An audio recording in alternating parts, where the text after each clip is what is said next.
Ladies and gentlemen, do not believe the nonsense surrounding John Bolton. If they wanted Bolton to testify, if they wanted Bolton to have incriminated President Trump, they would have demanded that he testify in the House. Now, you can look back. Democrats play a very amusing game with media. They tell on Trump with media. If they don't get their way, they spread disinformation, falsehoods, conjecture, innuendo, gossip. Oh, our super secret, very reputable sources who are definitely not Democrats say that Trump gave the Russians classified intelligence. Really? So that's interesting because Clinton had top secret and special access program intelligence on servers running on Microsoft Exchange software, where even Michael Hayden, former intelligence chief and under President Obama, and Robert Gates, defense secretary under President Obama, both state that it's almost certain the entire planet hacked her servers with storing the top secret and special access program intelligence and thousands of classified emails. But you know what? If the New York Times has a super secret source, I'm sure it's all morally relative. You see, it's the same thing. So that's how they work. You can just look up. If they wanted Bolton, November 7th, Dems appear to give up on Bolton testimony. Say they won't demand his testimony after he ignores impeachment deposition. Okay, this is the Daily News. That's November 7th, 2019. Wait a second. Why didn't they create an uproar? Why didn't they focus on Bolton? Because they waited. They knew they would have nothing. So they waited until the Senate trial. They had to have somebody available that could, spread the same disinformation or propaganda, whatever you want to call it. Bolton has nothing on Trump. Neither did Sondland or Taylor or Yovanovitch, or Fiona Hill, or any of them, or any of the 4 or 5 academics, one of whom stated that Trump isn't even impeached yet until the articles get to the Senate. But here, you can look up, it's not just the New York Daily News. This is a great article by Manu Raju and Jeremy Erb.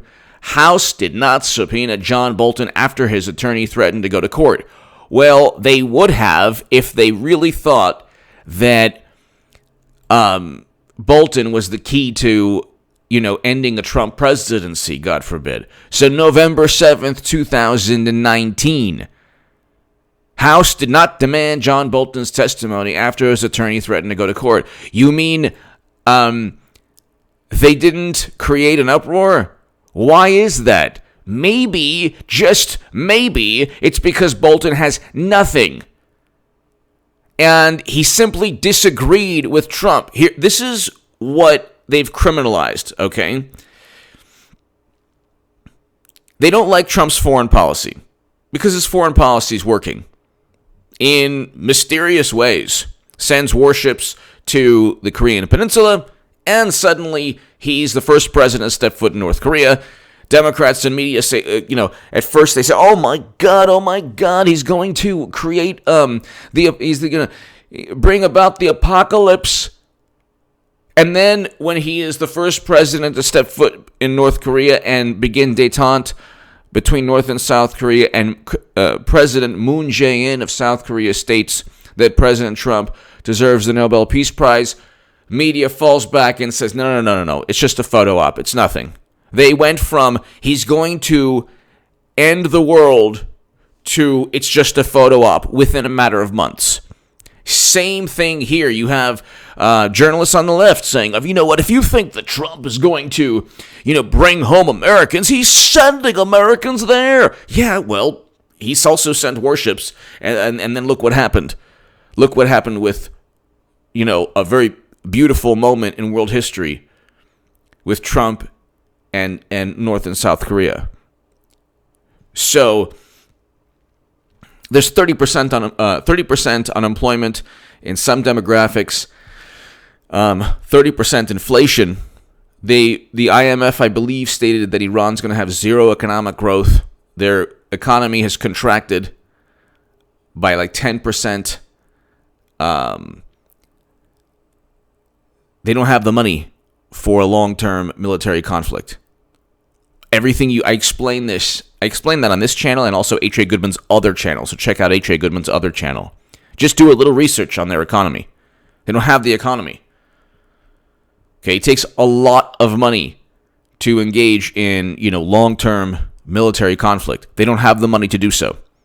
There's also no military objective for either us or them.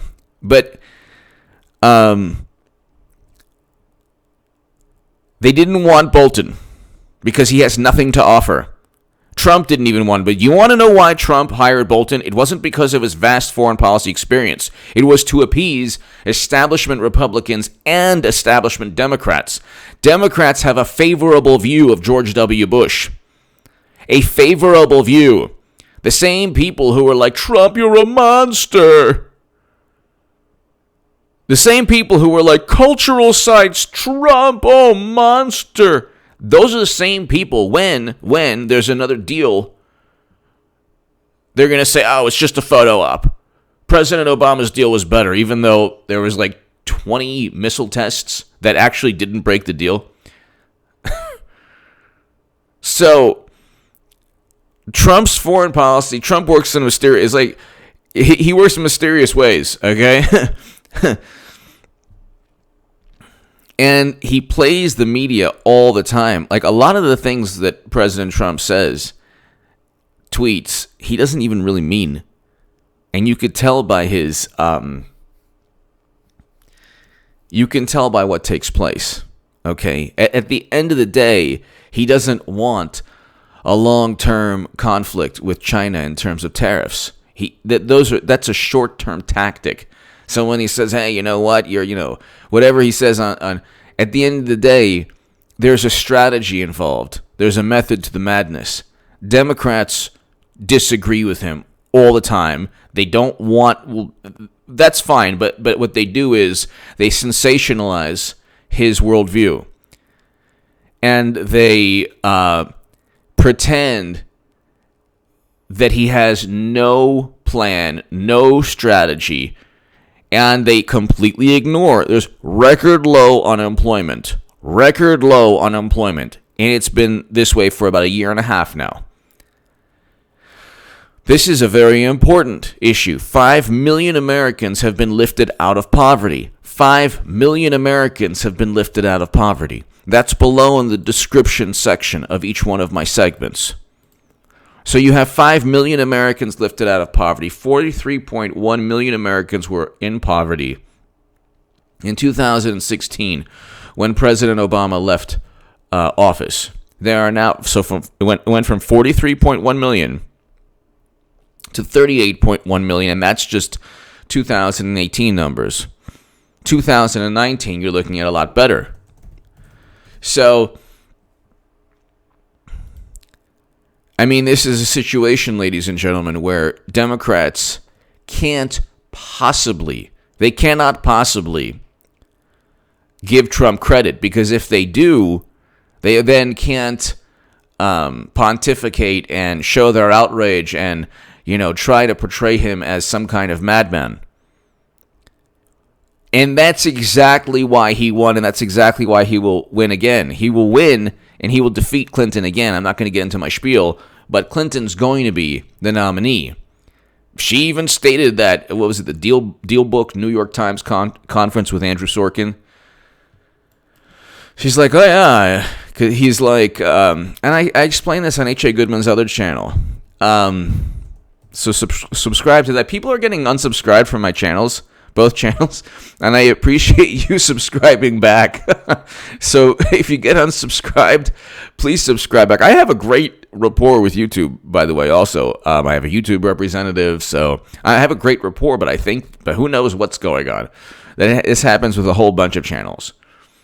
But if you subscribe, make sure you keep subscribed. But here, Andrew Sorkin, he started this conference that it's an annual conference called DealBook, and Hillary Clinton was there, and he asked her, and of course media doesn't pick up on this because media is petrified, while at the same time beholden.